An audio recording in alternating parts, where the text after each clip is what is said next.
신부님과 함께라면 어디든 갈 수 있어요. 나는 오늘부터 신부가 아닙니다.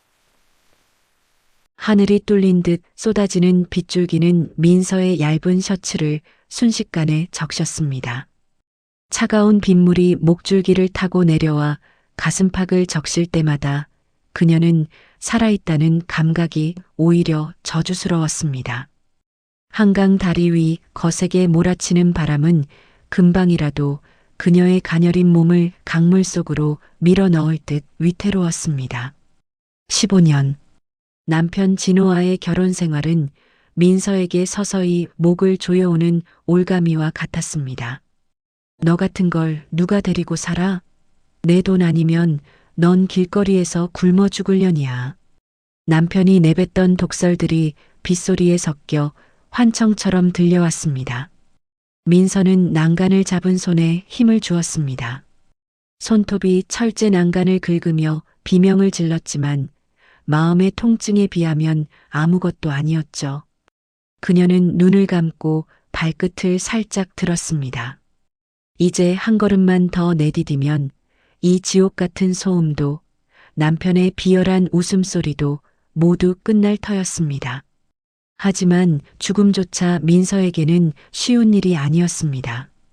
강물 아래로 떨어질 용기가 없어 도망치듯 다리를 내려온 그녀의 발길이 멈춘 곳은 도심 한 구석에 고립된 듯 서 있는 작은 성모 성당이었습니다. 성당의 육중한 문을 밀고 들어가자 바깥의 폭풍우 소리가 거짓말처럼 차단되었습니다. 민서는 홀린 듯 고해성사소로 향했습니다. 좁고 밀폐된 나무 칸막이 안으로 들어서자 매캐한 향 냄새와 오래된 나무 냄새가 코끝을 찔렀습니다. 신부님, 계신가요? 그녀의 목소리는 떨리고 있었습니다. 칸막이 너머로 인기척이 들리더니 낮고 고요한 목소리가 돌아왔습니다. 네, 자매님. 듣고 있습니다. 편하게 말씀하세요. 그 목소리는 마치 아주 오랫동안 그녀를 기다려온 사람처럼 따뜻했습니다. 민서는 참아왔던 울음을 터뜨렸습니다. 남편의 외도, 상습적인 폭언, 그리고 자신을 죽이고 싶을 만큼 혐오하게 된 그 지독한 세월을 하나도 남김없이 쏟아냈습니다. 고해성사가 끝나고 성사소 문을 열고 나온 민서의 앞에는 방금 전 목소리의 주인공인 대연이 서 있었습니다. 촛불 하나에 의지한 어두운 복도였지만 그의 맑고 투명한 눈동자는 민서의 심장을 꿰뚫어 보는 듯 했습니다. 대연은 아무 말 없이 주머니에서 정갈하게 접힌 하얀 손수건을 꺼내 민서에게 내밀었습니다.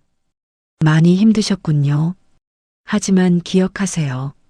당신은 혼자가 아닙니다. 하나님께서 그리고 제가 당신의 기도를 듣고 있습니다.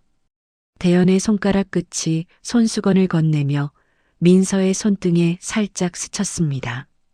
그 찰나의 온기는 차가운 빗물에 얼어붙었던 민서의 온몸을 녹여버리기에 충분했습니다. 내일도 그 다음 날도 오세요. 당신이 다시 웃을 수 있을 때까지 제가 여기 있겠습니다. 민서는 대연의 눈에서 신의 자비가 아닌 한 남자의 깊은 연민을 보았습니다. 그것은 절망의 벼랑 끝에서 만난 유일한 구원줄이었고 동시에 파멸로 이끄는 달콤한 덫의 시작이었습니다. 민서에게 성당은 도피처였지만 집은 여전히 지옥이었습니다. 성당에서 돌아온 민서를 기다리는 것은 술 냄새를 풍기며 소파에 앉아 있는 남편 진호였습니다. 어디서 향 냄새를 풍기고 들어와? 너 요즘 수상해. 성당? 웃기지 마. 거기서 어떤 새끼랑 눈 맞았어? 진호는 민서의 어깨를 거칠게 잡아 흔들었습니다. 그의 눈에는 광기에 가까운 의심이 서려 있었습니다. 그는 민서의 친정에서 물려받은 재산을 야금야금 빼돌리면서도 혹여나 민서가 자신을 떠날까봐 동물적인 집착을 보였습니다. 민서는 입술을 꽉 깨물었습니다. 예전 같으면 바들바들 떨며 빌었겠지만 이제는 달랐습니다. 그녀의 머릿속에는 오직 대연의 따뜻한 눈빛만이 가득했습니다. 진호가 욕설을 내뱉으며 그녀를 밀쳐냈을 때도 민서는 바닥에 쓰러진 채 속으로 대연의 이름을 의조렸습니다. 신부님, 저를 구해주세요. 다음 날 미사가 끝나고 대연은 성당 뒤뜰의 작은 벤치로 민서를 불렀습니다. 민서의 손등에 난 붉은 상처를 본 대연의 얼굴이 순식간에 일그러졌습니다. 그는 조심스럽게 구급상자를 가져와 민서의 손을 자신의 무릎 위에 올렸습니다. 또 그 사람이 그랬습니까? 대연의 낮은 목소리에 분노가 서려 있었습니다. 차가운 연고가 상처에 닿았지만 민서는 오히려 그곳이 뜨겁게 타오르는 것 같았습니다. 대연은 아주 천천히 마치 세상에서 가장 귀한 보물을 다루듯 민서의 손을 문질렀습니다. 자매님을 볼 때마다 제 심장이 찢어지는 것 같습니다. 하나님께 묻고 싶습니다. 왜 당신처럼 선한 영혼이 이런 고통을 겪어야 하는지. 대연의 눈에 눈물이 고였습니다.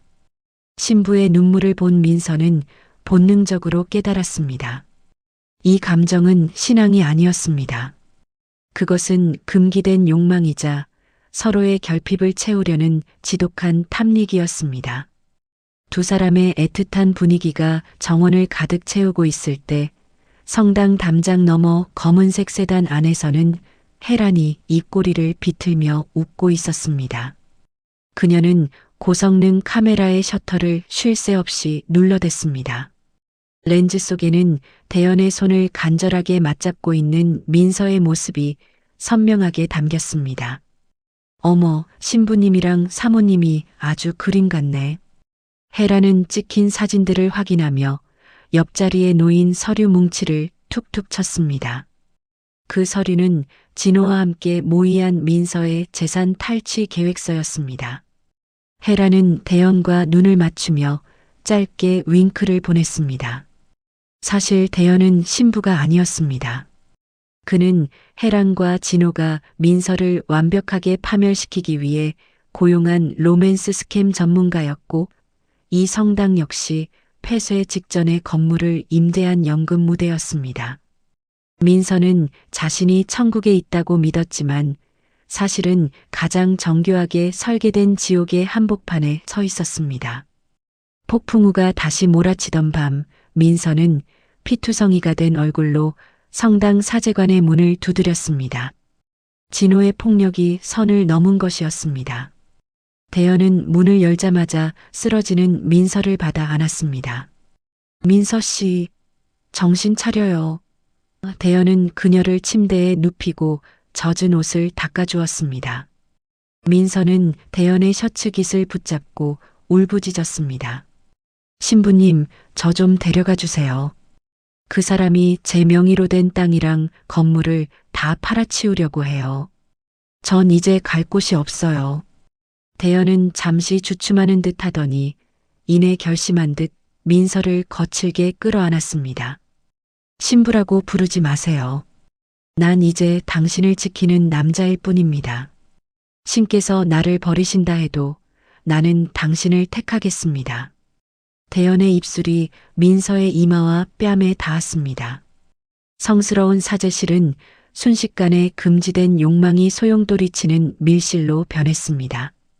열기가 가라앉은 뒤 대연은 민서의 손을 잡고 노트북 앞으로 이끌었습니다.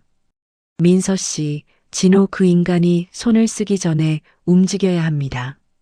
제가 아는 신뢰할 수 있는 해외 재단 계좌가 있어요. 그곳은 남편의 추적을 완벽하게 피할 수 있습니다.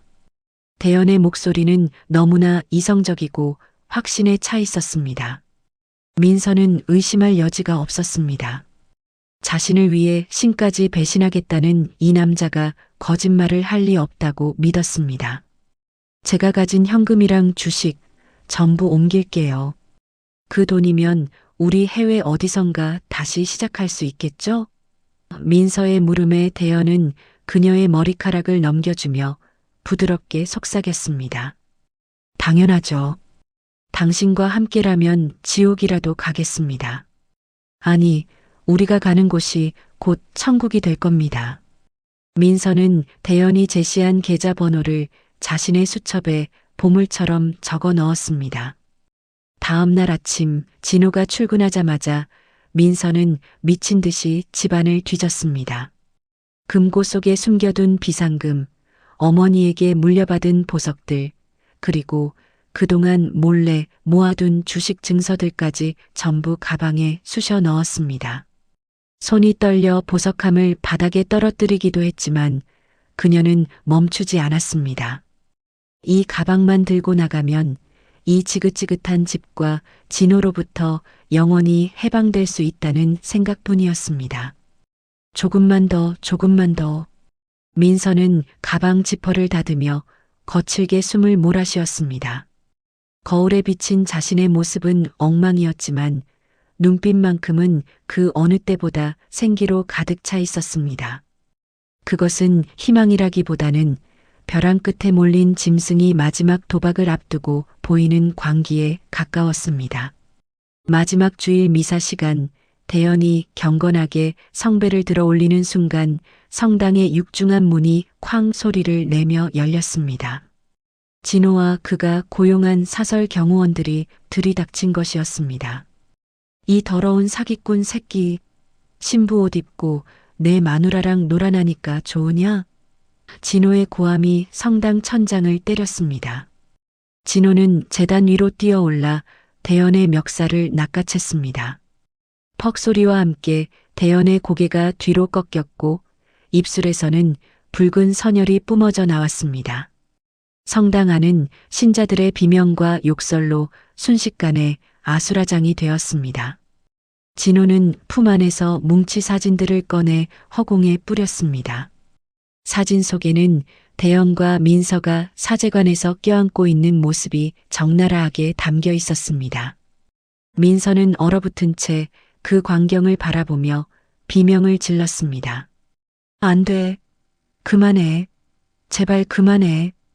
경호원들에게 짓밟혀 만신창이가 된 대연이 바들바들 떨리는 손으로 자신의 목을 만졌습니다. 그리고는 결단력 있게 목에 채워진 하얀 로만 칼날을 우두둑 소리가 나도록 뜯어내 바닥에 던졌습니다. 이제 됐습니까? 나는 이제 신부가 아닙니다. 당신이 아무리 나를 짓밟아도 나는 민서 씨를 포기하지 않아. 대연의 외침에 민서는 가슴이 무너져 내렸습니다. 자신 때문에 한 남자의 인생이, 그 고결했던 성직자의 삶이 완전히 파괴되었다는 자책감이 그녀를 지배했습니다. 진호는 가소롭다는 듯 비웃으며 서류 한 장을 민서의 얼굴에 던졌습니다. 좋아, 그 잘난 사랑 한번 해봐. 대신 이 이혼 서류에 사인해. 내가 가진 모든 재산을 포기한다는 조건으로 말이야. 안 그러면 이놈 오늘 여기서 죽어나갈 줄 알아. 진호가 떠난 후 민서는 대연을 데리고 급히 성당을 빠져나왔습니다. 민서 씨, 시간이 없어요. 진호가 마음을 바꾸기 전에 우리 떠나야 해요. 그 돈 지금 바로 제가 말한 계좌로 보내세요. 그래야 추적을 피할 수 있습니다. 대연은 피를 닦으며 다급하게 민서를 재촉했습니다. 민서는 떨리는 손으로 노트북을 켰습니다. 수십억에 달하는 전 재산, 그리고 부모님께 물려받은 유산까지 모두 숫자가 되어 화면 위를 떠돌았습니다. 민서는 잠시 망설였지만 옆에서 신음하는 대연의 상처를 보자 결심이 섰습니다. 이 남자가 나의 모든 것이야. 클릭 한 번에 민서의 평생이 담긴 돈이 대연의 계좌로 사라졌습니다. 보냈어요. 이제 우리 정말 같이 갈 수 있는 거죠? 민서의 물음에 대연은 고통스러운 표정 뒤로 아주 미세한 하지만 소름 끼치도록 차가운 미소를 지었습니다. 새벽 4시의 공항은 비릿한 공항 특유의 냄새와 차가운 정적으로 가득했습니다. 민서는 입국장 게이트 앞에서 30분째 한 자리만 맴돌고 있었습니다. 손목시계의 초침 소리가 마치 그녀의 목을 조이는 밧줄 소리처럼 크게 들려왔습니다. 대연은 분명 4시 30분까지 이곳에서 만나자고 했습니다. 우리 이제 아무도 모르는 곳으로 가서 오직 서로만 보며 살아요. 그가 속삭였던 그 약속이 민서에게는 유일한 삶의 이유였습니다. 하지만 약속 시간이 지나고 5시가 넘어가고 공항에 여행객들이 하나둘 늘어나기 시작할 때까지 대연의 모습은 어디에도 보이지 않았습니다. 민서는 떨리는 손으로 휴대폰을 꺼내 대연에게 전화를 걸었습니다. 하지만 돌아오는 것은 따뜻한 그의 목소리가 아닌 지금 거신 번호는 없는 번호이오니 라는 차가운 기계 음성이었습니다. 민서는 설마 하는 마음으로 택시를 잡아탔습니다. 목적지는 그들의 안식처였던 성모 성당이었습니다. 기사님, 제발 좀 빨리 가주세요. 제발이요. 민서는 택시 뒷좌석에서 기어이 눈물을 터뜨렸습니다. 휴대폰 화면에는 어제 대연의 계좌로 보낸 35억 원이라는 숫자가 선명하게 찍혀 있었습니다. 그 돈은 민서의 과거와 현재, 그리고 미래가 모두 담긴 결실이었습니다. 만약 대연이 나타나지 않는다면 그 돈은 물론이고 그녀의 인생 전체가 증발해버리는 것이나 다름없었습니다. 택시 창밖으로 비가 쏟아지기 시작했습니다. 민서는 창문에 머리를 기댄 채 제발 대연이 무사하기만을, 그저 사고라도 나서 늦는 것이기를 간절히 기도했습니다. 하지만 가슴 깊은 곳에서 피어오르는 서늘한 직감은 그녀의 기도를 비웃듯 자꾸만 나쁜 생각을 부추겼습니다. 성당 앞에 도착한 민서는 택시에서 내리자마자 다리에 힘이 풀려 주저앉을 뻔했습니다. 불과 하루 전까지만 해도 거룩한 빛을 내뿜던 십자가도, 입구에 세워져 있던 성모상도 감쪽같이 사라져 있었습니다. 그곳에 남은 것은 페인트가 벗겨진 흉물스러운 폐건물 뿐이었습니다. 이게 뭐야? 여기가 왜 이래? 민서는 미친 듯이 성당 문을 두드렸습니다. 하지만 쇠사슬로 굳게 잠긴 문 안쪽에서는 죽음 같은 정적만이 흘러나왔습니다. 아줌마, 거기 누구 없어요. 어제 새벽에 트럭 몇 대 오더니 짐 다 뺏어 나갔어. 근처 편의점 직원이 무심히 내뱉은 말에 민서는 그대로 바닥에 무너져 내렸습니다. 그녀가 사랑을 고백하고 구원을 얻었다고 믿었던 그 거룩한 장소는 하룻밤 사이에 유령처럼 사라져버렸습니다. 건물 뒷문을 통해 안으로 들어간 민서는 경악을 금치 못했습니다. 성스러운 파이프 오르간 소리가 울려 퍼지던 예배당은 온데간데 없고 퀴퀴한 곰팡이 냄새가 진동하는 창고가 그녀를 맞이했습니다. 벽에 걸려있던 십자가는 조잡한 플라스틱 조각이었고 스테인드 글라스는 색칠한 시트지를 붙인 유리에 불과했습니다. 민서는 바닥에 뒹구는 검은색 옷가지를 발견했습니다. 대연이 그토록 소중하게 여겼던 사제복이었습니다. 그녀는 사제복을 가슴에 품고 그의 향기를 찾으려 애썼습니다. 하지만 옷에서는 민서가 기억하던 은은한 비누향 대신 싸구려 좋아해서나 날 법한 역한 향수 냄새와 담배 찌든 내만이 났습니다. 대연 씨 어디 있어요? 나한테 왜 이래요? 민서의 비명 섞인 통곡이 텅 빈 창고 안을 공허하게 울렸습니다. 그때 민서의 손에 쥐어 있던 휴대폰이 진동했습니다. 발신자 제한 번호로 온 메시지에는 사진 한 장과 주소 하나가 담겨 있었습니다. 떨리는 손으로 사진을 확인한 민서는 숨을 들이켰습니다. 사진 속 대연은 사제복을 벗어 던지고 화려한 명품 셔츠를 입은 채 고급스러운 라운지 바에서 누군가와 즐겁게 웃으며 건배를 하고 있었습니다. 그 옆에는 얼굴은 보이지 않지만 민서가 아주 잘 아는 듯한 여성의 가녀린 손이 대연의 어깨에 놓여 있었습니다. 민서는 이성을 잃었습니다. 이 모든 것이 거대한 사기극이었다는 사실을 인정하고 싶지 않았지만 사진 속 대연의 표정은 그녀가 본 적 없는 차갑고 탐욕스러운 남자의 그것이었습니다. 민서는 메시지에 적힌 주소를 확인하고는 홀린 듯 건물 밖으로 달려나갔습니다. 비바람을 뚫고 도착한 곳은 서울 근교의 최고급 빌라 단지였습니다. 높은 철문과 경비가 삼엄한 그곳은 민서가 평생 살아온 세계보다 훨씬 화려하고 견고해 보였습니다. 민서는 담벼락을 따라 걷다가 가장 안쪽 화려한 정원이 딸린 한 집 앞에 멈춰 섰습니다.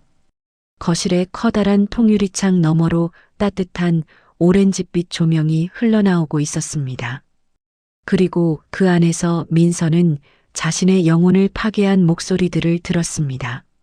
와, 이번엔 진짜 대박이었어. 그 여편네 사제복만 입으니까 바로 넘어오더라니까. 그건 대연의 목소리였습니다. 성사소에서 들려주던 그 낮고 부드러운 구원의 목소리가 지금은 가장 잔인한 조롱의 언어가 되어 민서의 가슴에 박혔습니다. 민서는 빗속에서 온몸을 떨며 그 유리를 향해 다가갔습니다. 민서는 유리창에 얼굴을 바짝 붙였습니다. 거실 안에서는 지옥보다 더 끔찍한 파티가 벌어지고 있었습니다. 남편 진호가 호쾌하게 웃으며 대연의 어깨를 두드리고 있었습니다. 야, 김대연. 역시 내 처남이야. 연기가 아주 오스카급이었어. 신부라니 미친놈. 진호의 말에 대연, 아니 대연이라 불리던 남자가 혜란의 허리를 감싸 안으며 낄낄거렸습니다. 매형, 그 아줌마 진짜 웃기더라. 내가 신부 옷 벗겠다고 하니까 눈이 뒤집혀서 돈을 쏟아붓는 거 있지? 혜란은 대연의 뺨에 입을 맞추며 민서의 인감도장이 찍힌 서류를 허공에 흔들었습니다. 이제 이 집도 그 땅도 다 우리 거야. 민서 그 바보 같은 여자는 지금쯤 공항에서 울고 있겠지? 민서는 자신의 눈과 귀를 의심했습니다. 사랑했던 남자와 증오했던 남편이 사실은 한 가족이자 공모자였다는 사실이 그녀의 뇌를 마비시켰습니다. 이 나쁜 놈들아, 열라고. 민서는 주먹으로 유리창을 미친 듯이 두드렸습니다. 하지만 특수 제작된 이중창은 아무런 소리도 안으로 전달하지 않았습니다. 거실 안에 진호가 고개를 돌려 창밖의 민서를 발견했습니다. 그는 놀라기는커녕 와인잔을 들어 민서를 향해 가볍게 건배를 해보였습니다. 대연 역시 민서와 눈이 마주치자 그 맑았던 눈동자를 비릿하게 휘어잡으며 비웃음을 날렸습니다. 혜라는 민서가 보라는 듯 진호의 품에 파고들어 승리의 미소를 지었습니다. 세 사람의 웃음소리가 유리를 뚫고 들어오는 것만 같아 민서는 귀를 막고 비명을 질렀습니다. 하지만 세상은 고요했고 오직 차가운 빗줄기만이 그녀의 초라한 패배를 비웃듯 쏟아졌습니다. 진호는 자리에서 일어나 천천히 창가로 다가왔습니다. 민서는 그가 문을 열어줄 것이라 착각하며 손을 뻗었습니다. 하지만 진호는 차가운 눈빛으로 민서를 잠시 내려다보더니 두꺼운 암막 커튼을 단호하게 쳐버렸습니다. 순식간에 눈앞에 화려한 빛이 사라지고 민서에게 남은 것은 칠흑 같은 어둠과 차가운 빗물뿐이었습니다. 안 돼. 아니야. 이건 꿈이야. 민서는 젖은 잔디바닥에 이마를 쳐박고 흐느꼈습니다. 신부의 손을 잡고 천국을 꿈꿨던 여인은 이제 자신이 가장 신성하다고 믿었던 곳에서 가장 추악한 방식으로 버려졌습니다. 그녀의 심장은 갈갈이 찢겨나갔고 그 틈으로 슬픔 대신 검은 도끼가 차오르기 시작했습니다. 그로부터 사흘이 지났습니다. 민서는 이름 모를 변두리의 허름한 여관방에 숨어 있었습니다. 거울 속에 비친 여자는 더 이상 예전에 온화하고 연약했던 민서가 아니었습니다. 그녀는 서랍에서 녹슨 가위를 꺼내 자신의 긴 머리카락을 움켜쥐었습니다. 사각, 사각. 머리카락이 잘려나가는 소리가 방 안을 채웠습니다. 듬성듬성 짧아진 머리카락이 바닥에 떨어질 때마다 민서는 마음속에 남았던 미련과 사랑이라는 이름의 사치스러운 감정들을 하나씩 베어냈습니다. 거울 속의 민서가 서늘하게 웃었습니다. 그 웃음은 신부 대연이 보여주었던 자비로운 미소보다 훨씬 더 소름 끼치고 강력한 힘을 품고 있었습니다. 민서는 침대 위에 놓인 낡은 보석함을 열었습니다. 대연에게 모든 돈을 넘길 때 본능적인 불안감에 마지막으로 챙겼던 보석함이었습니다. 그 안에는 값비싼 다이아몬드 대신 민서가 미리 심어두었던 소형 녹음기와 GPS 추적기가 들어 있었습니다. 민서는 재생 버튼을 눌렀습니다. 스피커 너머로 진호와 대연, 혜란이 나누었던 추악한 대화들이 흘러나왔습니다. 민서 그 여자 돈 다 빼돌리면 약이라도 먹여서 자살로 위장해버려. 그게 제일 깔끔해. 남편 진호의 목소리였습니다. 민서는 떨리는 손으로 기기를 꽉 쥐었습니다. 그들은 단순히 돈을 뺏는 것에 그치지 않고 그녀의 목숨까지 설계하고 있었습니다. 그래, 너희가 나를 죽이려 했다면 나도 너희를 지옥으로 보내주마. 민서의 목소리가 낮게 깔렸습니다. 민서는 여관방 벽면에 세 사람의 사진을 나란히 붙였습니다. 그리고 진호가 그토록 숨기고 싶어 했던 서재 깊숙한 곳의 이중 장부 위치를 종이에 적었습니다. 그녀는 진호의 사업이 거대한 탈세와 횡령으로 유지되고 있다는 사실을 알고 있는 유일한 사람이었습니다. 또한 대연과 혜란이 과거에 저질렀던 또 다른 사기 행각의 흔적들도 하나씩 수집하기 시작했습니다. 민서는 붉은색 펜으로 사진들을 가로질러 선을 그었습니다. 성당에서의 기도는 끝났어. 이제부터는 내가 너희의 신이 되어 심판해주지. 민서의 눈동자 속에서 꺼지지 않는 욕망의 불꽃이 이제는 복수의 화염이 되어 타오르고 있었습니다. 폐허가 된 성당의 공기는 차가웠지만 민서의 가슴속은 복수의 열기로 뜨거웠습니다. 그녀는 낡은 제단 위에 앉아 진호와 대연, 혜란이 들어오기를 기다렸습니다. 잠시 후 육중한 문이 거칠게 열리며 세 사람이 들이닥쳤습니다. 강민서, 너 미쳤어? 당장 그 장부 내놔. 진호의 고함이 텅 빈 천장을 때렸습니다. 민서는 대답 대신 와인 잔을 가볍게 흔들었습니다. 어서 와요. 당신들이 만든 이 연극 무대, 마지막 무대는 내가 직접 연출하고 싶어서 불렀어. 민서의 목소리는 칼날처럼 날카롭고 서늘했습니다. 세 사람은 서로의 눈치를 보며 민서에게 다가왔습니다. 대연은 아직도 미련을 못 버린 듯 비굴한 미소를 지으며 입을 열었습니다. 민서 씨, 제발 내 말 좀 들어봐요. 다 진호 매형이 시킨 일이었어요. 나는 정말로. 그만해. 역겨우니까. 민서가 차갑게 말을 잘랐습니다. 그리고는 품 안에서 작은 녹음기 하나를 꺼내 재생했습니다. 그 안에는 대연과 혜란이 진호 몰래 비자금을 가로채 해외로 도망가려 했던 비밀스러운 대화가 흘러나왔습니다. 진호의 얼굴이 순식간에 붉게 달아올랐습니다.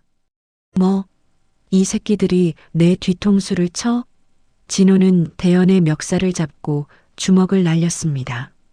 혜란은 비명을 지르며 진호를 말렸지만 이미 불붙은 의심은 멈추지 않았습니다. 매형? 아니야. 저 여자가 이간질하는 거야. 대연이 피를 닦으며 소리쳤지만 혜란 역시 진호에게 뺨을 맞고 바닥에 뒹굴었습니다. 민서는 그 추악한 난투극을 구경하며 비릿한 웃음을 지었습니다. 욕망으로 뭉쳤던 자들이 욕망 때문에 서로를 찢어발기는 모습은 그 어떤 코미디보다 우스꽝스러웠습니다. 몸싸움이 절정에 달했을 때 민서는 천천히 자리에서 일어나 성당 구석구석을 가리켰습니다. 너무 열심히 싸우지 마. 보는 눈이 많거든. 세 사람이 멈칫하며 민서의 손가락 끝을 따라 시선을 옮겼습니다. 성모상 뒤, 십자가 아래, 그리고 기둥 옆에는 붉은 빛을 내뿜는 초소형 카메라들이 설치되어 있었습니다. 당신들이 여기서 내뱉은 모든 범죄 고백, 그리고 그 추악한 몸싸움. 지금 실시간으로 50만 명이 보고 있어. 아, 경찰들도 지금 이 방송 보면서 오고 있다네. 민서의 말이 끝나기 무섭게 성당 밖에서 수십 대의 경찰차 사이렌 소리가 들려오기 시작했습니다. 진호는 장부를 뺏으려 달려들었지만 민서가 들고 있던 것은 장부 껍데기를 씌운 불꽃놀이용 폭죽이었습니다. 안녕, 나의 가짜 신부님. 그리고 나의 쓰레기 같은 남편. 경찰들이 성당 안으로 들이닥쳤습니다. 진호는 끝까지 내가 누군지 알아. 라며 소리를 질렀지만 이미 전 국민에게 생중계된 범죄 사실 앞에서는 무기력했습니다. 대연은 넋이 나간 표정으로 민서를 바라보았지만 민서는 그에게 단 한 줌의 시선도 주지 않았습니다. 헤라는 얼굴을 가린 채 울부짖으며 끌려나갔습니다. 그들이 꿈꿨던 수십억의 재산과 화려한 도피는 한순간에 물거품이 되었습니다. 민서는 경찰차 뒤로 멀어지는 그들의 뒷모습을 보며 깊은 한숨을 내뱉었습니다. 드디어 15년의 감옥 같았던 결혼 생활, 그리고 사기꾼들이 파놓았던 지옥 같은 함정에서 완전히 벗어나는 순간이었습니다. 민서의 가슴속을 짓누르던 돌덩이가 마침내 가루가 되어 흩날리는 듯 했습니다. 시간이 흘렀습니다.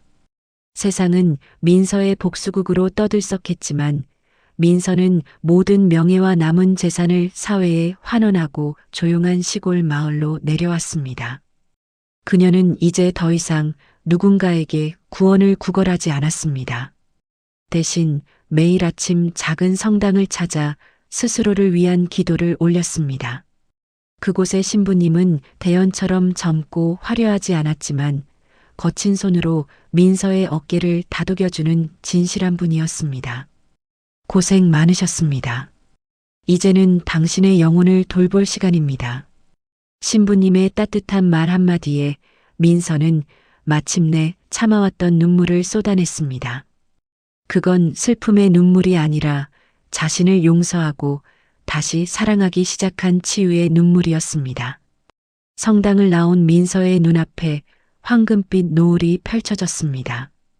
한때 그녀는 저 노을 너머로 도망치고 싶어 했고 때로는 저 빛 속으로 사라지고 싶어 했습니다. 하지만 이제 그녀는 압니다.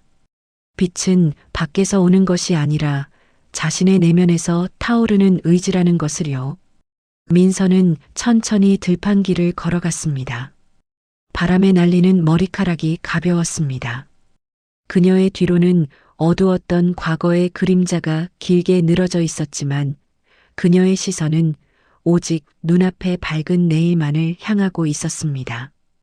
욕망의 불꽃은 꺼졌지만 그녀의 삶이라는 이름의 불꽃은 이제야 비로소 진정한 빛을 내며 타오르기 시작했습니다. 이번 이야기 여러분은 어떻게 보셨나요? 댓글로 여러분의 소중한 생각을 자유롭게 남겨주세요. 구독과 좋아요, 알림 설정은 다락방 열차가 다음 역을 향해 나아가는데 가장 큰 힘이 됩니다.